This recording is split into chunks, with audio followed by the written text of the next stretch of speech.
Hi friends, మనం ఇప్పుడు gut health మీద మనం ప్రాక్టీస్ చేస్తూ ఉన్నాం. గట్ హెల్త్ అంటే మన పేగులు సంబంధించినది అన్నట్టు. సో మార్నింగ్ లేచిన తర్వాత మన పేగుల్ని మనం ఎలా క్లీన్ చేసుకోవాలి అనేది చాలామంది ఇప్పుడున్న లైఫ్ స్టైల్లో ఛాలెంజింగ్గా ఉంది. సో మార్నింగ్ లేచిన తర్వాత మనం సెల్ ఫోన్ని పక్కన పెట్టేసి ఒక వాటర్ బాటిల్ 1 లీటర్ పెట్టుకొని వాటిని తాగుతూ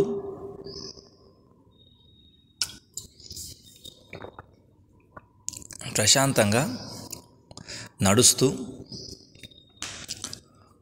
పేగుల మీద మన స్టమక్ మీద కాన్సన్ట్రేషన్ చేయాలి.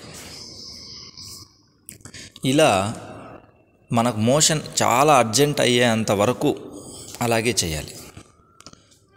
అప్పుడు వెళ్ళాలి. అంతేగాని ఈ రోజుల్లో చాలామంది లేటుగా పడుకుంటున్నారు. రాత్రి 11, 12కి మార్నింగ్ లేటుగా లేస్తున్నారు. 7 గంటలకు లేచి హడావిడిగా బాత్రూంలోకి వెళ్ళి అక్కడ కష్టపడుతున్నారు. అక్కడ కష్టపడడం వల్ల ఎక్కువ ప్రెషర్ చేయడం వల్ల కాన్స్టిపేషను, మోషన్ సరిగా రాదు, పైల్స్ వస్తున్నాయి, ఫిషరు, పిస్టుల్లా ఇవన్నీ సమస్యలు వస్తున్నాయి. కాబట్టి వీటన్నిటి నుంచి ఇబ్బంది పడకుండా ఉండాలంటే ఈ టెక్నిక్ని ఫాలో కావాలి.